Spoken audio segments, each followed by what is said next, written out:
Welcome back to Winning the Battle for Talent, the podcast where our customer service experts discuss people management, reducing attrition, and helping employees thrive. Let's join the conversation. Hi, everybody. Welcome to JD Power's Winning the Battle for Talent podcast.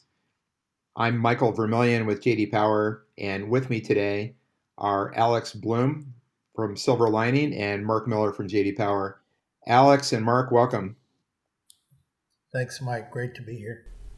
Thank you, Mike. So Alex and Mark, the topic for today that we're going to focus on is this concept of empathy. And it's something that we've been talking about quite a bit internally, also with our clients. And we want to talk about empathy in the context of customer interactions and the customer experience. So a good starting point for these conversations is always around definition. So I think we all kind of understand empathy at a high level, but Alex, let's start with you. How would you define empathy as it's related to customer service and kind of the customer experience?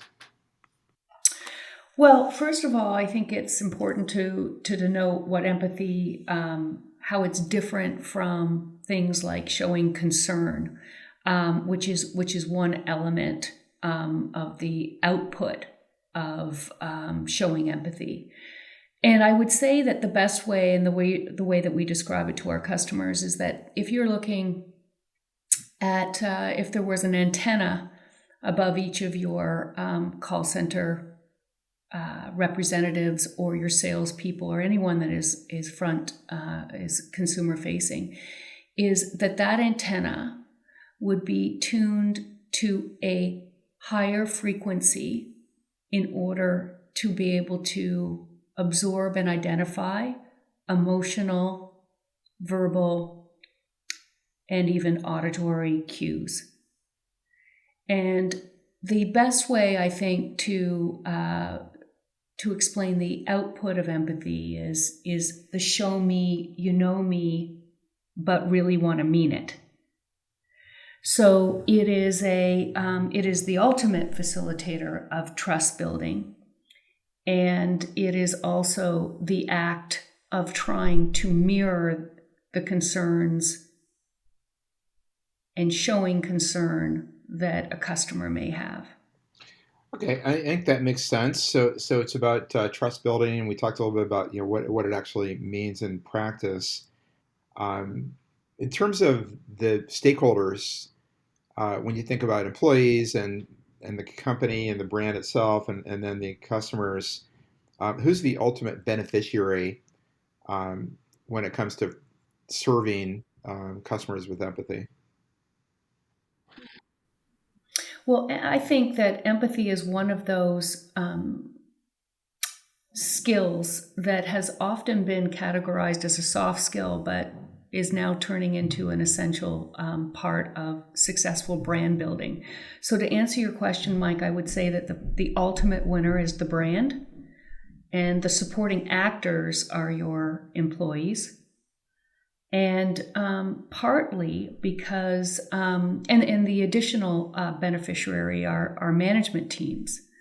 And in order to have, if you have a culture of empathy, your brand will actually be adopted faster and with more stickiness, because everyone that touches your brand from the inside will be communicating what makes you special with more authenticity. Okay, that makes sense just in terms of the benefits. Why don't we turn this idea on its head a bit and just ask the question, if you're running an organization and you're not focused on empathy and instilling empathy within the culture, what's the danger of that, or what's the risk of not focusing on empathy? Well, as you reiterated, Mike, at the beginning, that empathy is probably the most powerful facilitator of trust building amongst your employees, amongst employees with management, and your employees with customers. So trust We all want to get to the trust relationship as fast as possible, and that can be extremely difficult, especially in call center environments, as an example. So part of the challenges coming out of the pandemic is that consumers and employees, their framework, their trust antenna, so to speak, has been damaged. There has been a lot that's gone on over the last couple of years that have made people that feel like they can't trust very important things that we took for granted. And I think what happens is that makes it a lot more difficult for our employees to create trust with customers, because they're even more apprehensive than they ever have been in terms of forming trusting relationships with anybody.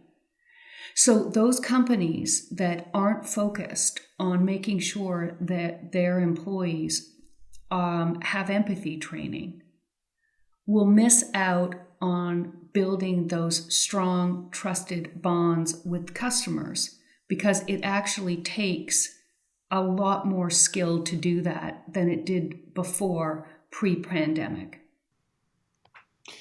Yeah, so just to bring this to life a bit, without naming names, and Mark, feel free to jump in here as well. But do you have any kind of personal experiences or examples of brands that have done a good job with instilling empathy into the culture, or vice versa?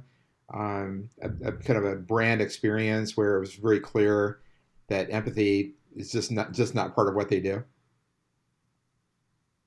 Well, I'll say that recently I was talking to a CEO of a massive global organization who was explaining the challenges that all his senior managers have in terms of getting people to come back to work, or getting people to work at a similar level and perform and deliver customer experience the way they would like.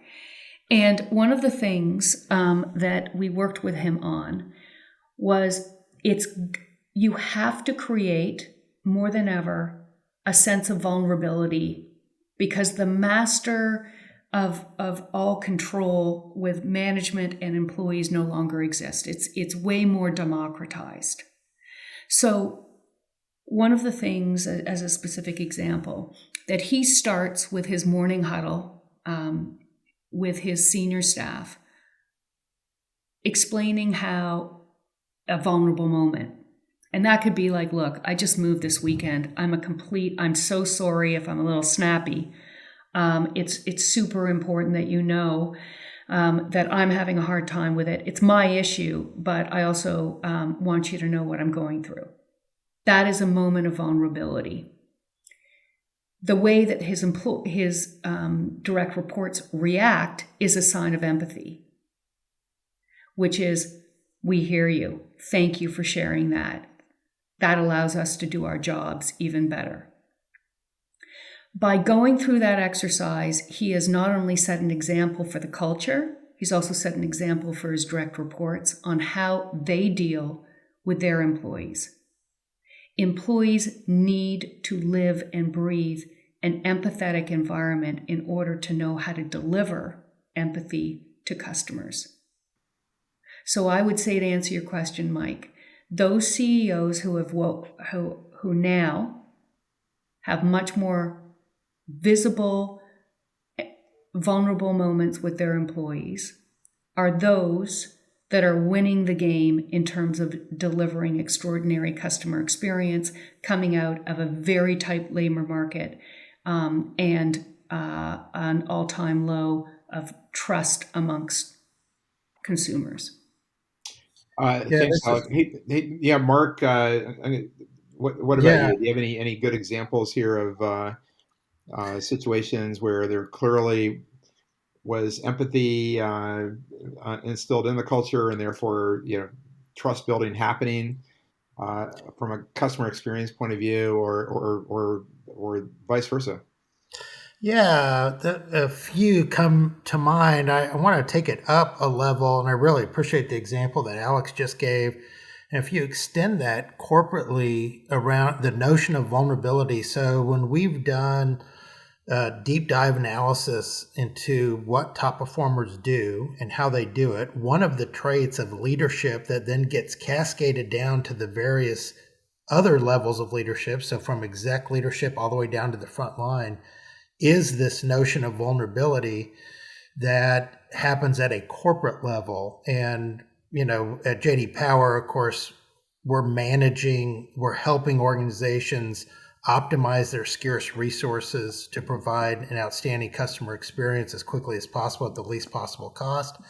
And by doing that, that requires, by definition, prioritization. And so this notion of corporate cultural vulnerability is to go out to the staff all the way down through the front line and very clearly articulate that the company's got a vision and we're weak or we have gaps or areas of opportunities, depending on how vulnerable you want to be and how you want to couch things in certain areas.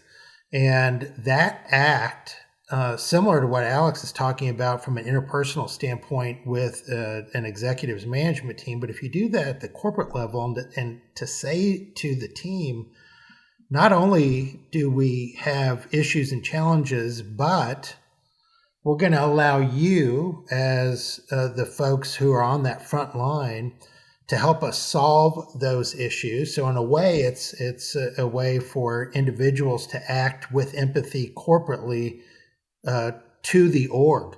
And so we find that vulnerability is so key to rallying troops around the issues and then allowing those frontline folks to engage in the actual problem solving. When we, now to bring it down just to a little bit more specific example, when we looked at then top performing leaders as they move down from way at the top of the org down to, let's say, a center level or a team level, what Alex is talking about that gets manifested on the phones is that vulnerability and the connection that leaders are intentionally making with people at a personal level. And we noted the top performing managers over and over of very large contact centers in this case are those who take time to understand at a deep level, kind of at that emotional level, what their agents and frontline managers are going through. And that act translated directly into this notion of empathy for the customers and then them transcending the job from, hey, I got to deal and solve a customer problem to something much more meaningful around, I'm going to make the lives of the person who I'm privileged to chat with today better. And solving the problems can be part of it, but really connecting with them in that brief moment that they have together creates these meaningful moments that will help solve some of these talent challenges that people are going through because you're connecting at such a deeper level. So those are just some thoughts on how it translated from the corporate level down to the operational level, down to the rep level, which then manifested itself in customer interactions. Okay, so we've talked about empathy as being an important part of the culture for trust building for the brand. We talked about the risk of not embracing empathy in your culture. So we know it's important. I just want to focus a little bit more on the how. So the playbook for instilling empathy into your culture. So Alex, you gave the example of the CEO setting the example. Mark talked about communications and the importance of the supervisors and the managers and their role. Alex, what are the other parts of the playbook here? How do you introduce empathy into the culture in an effective way? Well, the two biggest drivers are self-awareness and self-regulation in terms of actual things that you need to train on. And so, but one of the ways in which we train find the gap between what's going on with your team and currently the baseline and then where you want to take them is sound wave analysis. And what we have found through all our clients, whether it be luxury goods down to trade organizations to retailers, is that analyzing your call centers or your team's conversations as it relates to sound waves is a great indicator. And by that I mean companies that are exhibiting strong, empathetic environments have less spikes in sound waves, even when their customers have very high spikes in sound waves during a conversation. And so, as you would expect, if someone is extremely animated and upset, the job of everybody with and empathy training helps this with self-awareness and self-regulation is to narrow the gaps between the spikes and the normal conversation and bring down the spikes. And in order to do that, they have to have a relatively low sound wave bar across and maintain it and be consistent.